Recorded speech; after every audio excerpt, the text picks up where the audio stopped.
تو قرآن جہاں پڑھا گیا وہ جگہ بھی افضل ہوتی ہے. بحمدہ تعالیٰ آج جس جگہ آپ بیٹھے قرآن پڑھا جا رہا ہے, قرآن سنا جا رہا ہے. تو قرآن جہاں نہیں ہوتا اس کے متعلق اللہ کے نبی صلی اللہ علیہ وسلم فرماتے ہیں جس گھر میں قرآن نہیں پڑھا جاتا وہ گھر قبرستان ہوتا ہے, مردے رہتے ہیں وہاں پر, وہ مردوں کی جگہ ہے. قرآن زندگی کی علامت ہے, لیکن افسوس یہ ہے کہ ہمارے ہاں سنیوں میں قرآن مرنے کے بعد ہی پڑھتے ہیں لوگ, میت کو سامنے رکھ کر کے سارے لوگ قرآن کھول کے بیٹھے رہتے ہیں. تو قرآن میتوں کو بخشوانے کے لیے, چلیں یہ منع نہیں ہے, غلط نہیں ہے, جب کسی کا انتقال ہو جائے تو قرآن کی تلاوت ہونی چاہیے, ایصال ثواب ہونی چاہیے, لیکن قرآن مرنے کے بعد نہیں ہے, زندوں کے لیے آیا ہے قرآن. اللہ تعالی ہماری ہدایت کے لیے بھیجا ہے, ہمارے شفا کے لیے اس میں اتارا ہے. قرآن پاک زندوں کے لیے ہے, لیکن یہاں ہم نے مردوں کے لیے اس کو رکھا ہے. تو ایک بات میں آپ کو بتا دوں کہ قرآن جس مہینے میں اترا وہ رمضان افضل, جس رات میں اترا وہ رات افضل, جس قلب پہ جس دل پہ اترا وہ رسول کا دل سب سے افضل, جس شہر میں اترا وہ شہر سب سے افضل. تو قرآن سے جتنے ریلیٹڈ ہیں وہ سب افضل ہیں. اور کب اترا, جیسے ابھی میں نے بتایا رمضان میں اترا. ایک حدیث پاک میں یہ بھی ہے کہ حضرت جبرائیل علیہ السلام تھوڑی تھوڑی سی آیتیں لے کر کے آتے تھے, جیسے اقرأ بسم ربک الذی خلق خلق الانسان من علق اقرأ وربک الاکرم الذی علم بالقلم علم الانسان ما لم يعلم. یہ 5 آیتیں سب سے پہلے آئی غار حرا میں. اس کے بعد سیکنڈ جو نزول ہوا قرآن کا وہ 20 آیتیں تھیں. یا ایھا المدثر قم فانذر وربک فکبر وثیابک فطہر. چھوٹی چھوٹی آیتیں 20 آیتیں تھیں. تو کوئی خاص عدد نہیں کہ اتنی آیتیں ایک دن آتی تھی, اور دن بھی خاص نہیں کہ 2 دن میں آتی تھی 4 دن میں آتی تھی. اللہ کی مرضی. جبرائیل امین کو بھیجا جاتا تھا, کبھی 1 ہفتے کا گیپ ہو جاتا, کبھی 15 دن کا گیپ ہوتا, کبھی روزانہ آتی اور کبھی دن میں کئی مرتبہ آتی. قرآن کی آیتوں کے آنے کا انداز الگ الگ تھا. اب وہ اس لیے میں عرض کر رہا ہوں کہ یہ جو تھوڑی تھوڑی سی آیتیں آتی گئی اور یہ پورا قرآن اترنے میں کتنے سال لگے؟ 23 سال لگ گئے. 23 ایئرس. حضور پاک صلی اللہ تعالی علیہ وسلم پر 23 سال تک قرآن اترتا رہا. لیکن ایک بات میں آپ کو بتاتا ہوں, کس لیے میں نے یہ ذکر چھیڑا کہ جیسے ہی رمضان آتا تھا حضرت جبرائیل علیہ السلام پورے قرآن کو حضور کے پاس سنایا کرتے تھے. یعنی قرآن کا دور ہوتا تھا, اور وہ سنت جبرائیل ہے جو آج تراویح میں بھی ادا ہو رہی ہے. حافظ قرآن سال بھر قرآن پاک کو اس طرح سے پڑھنے اور اس طرح اجتماعی سننے کا موقع ملتا نہیں.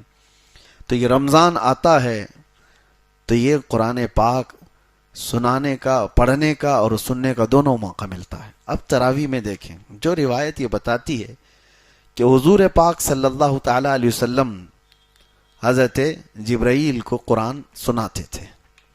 حضرت جبرائیل کو قرآن سناتے تھے. یہ کب سناتے تھے؟ ہر رمضان میں. مطلب یہ ہوا کہ ہر رمضان میں جہاں تراویح ہوتی ہے امام سنت مصطفیٰ پر عمل کر رہا ہے, مقتدی سنت جبرائیل پہ عمل کر رہا ہے. امام قرآن سنا رہا ہے, حضور کی سنت ہے, اور سننے والے جبرائیل کی سنت پر عمل کر رہے ہیں. اور اسی طرح سننا بھی چاہیے, سونا نہیں چاہیے. کبھی کبھار تو ایسا لگتا ہے کہ پڑھے ہم ہیں, تھکے پیچھے والے زیادہ ہیں. ان کے جمائیاں, ان کی کھانسیاں, یہ ساری چیزیں خشوع و خضوع کو ختم کرتی ہیں. اور آج میں نے ایک آیت تلاوت کی ہے. میں پورے پارے کی تفسیر آپ کے سامنے گھیر نہیں سکوں گا, ابتدا ہے آج. تو اللہ تعالیٰ فرماتا ہے وَإِنَّهَا لَكَبِيرَةٌ إِلَّا عَلَى الْخَاشِعِينَ. نماز کے متعلق اللہ فرماتا ہے یہ بھاری پڑ جاتی ہے نماز کچھ لوگوں پر. کچھ لوگوں کے لیے نماز بھاری ہے, وہ جلدی سے جلدی بھاگنے کے فراق میں ہوتے ہیں. امام کے پیچھے ٹکٹکی باندھ کر دیکھتے ہیں کہ اب رکوع ہوا کہ تب رکوع ہوا، یہ کتنی لمبی رکعت ہو گئی. یہ میں آپ کو شروع میں بتا رہا ہوں کس کے لیے بھاری ہے. تو اللہ تعالیٰ فرماتا ہے یہ منافقین پر بھاری ہے. وَإِنَّهَا لَكَبِيرَةٌ إِلَّا عَلَى الْخَاشِعِينَ. یہاں پر آیت میں یہ فرمایا گیا ہاں جو اللہ سے ڈرنے والے لوگ ہیں ان پر نماز بھاری نہیں ہے، ان پر نماز بھاری نہیں ہے. وہ رسول اللہ کی لخت جگر سیدہ کائنات فاطمۃ الزہرا سلام اللہ علیہا وہ رات کو سجدے میں گر جاتی تھیں اور صبح کی اذان کا وقت ہوتا تو سر اٹھاتی اور پھر کہتی مولا تیری راتیں کتنی چھوٹی ہے کہ ایک سجدہ پورا مکمل طور پر ہو نہیں پاتا. تو ان کے لیے نمازیں، ان کے لیے سجدے بھاری نہیں ہیں. دل میں اگر نفاق آ گیا ہو تو نماز اس کے لیے بھاری ہے. لوگ بیٹھتے نہیں، بھاگنا ہے. اور رمضان المبارکہ میں اب آپ کبھی سوچتے ہیں شیطان تو چھٹی پہ ہے، شیطان ابھی قید کر لیا گیا. حدیث پاک میں حضور صلی اللہ تعالی علیہ وسلم فرماتے ہیں سرکش جنات اور شیطان مردود کو پورے رمضان میں قید کر لیا جاتا ہے. اللہ تبارک و تعالیٰ قید کر لیتا ہے مومنین کی راحت کے لیے، لیکن پھر بھی شیطان کے ایجنٹ بہت گھومتے رہتے ہیں، شیطانی کام بھی ہو رہے ہوتے ہیں، ساری چیزیں چل رہی ہیں. یہ کیسے؟ اس کو یوں بتایا گیا ہے کہ شیطان نے اپنے 11 مہینے جو اس پر عمل کیا، جتنا اثر ڈالا تھا، وہ پوری طور پر اس نے اس سے اپنے آپ کو آزاد نہیں کیا. اس کا کچھ اثر اب بھی باقی رہ گیا ہے.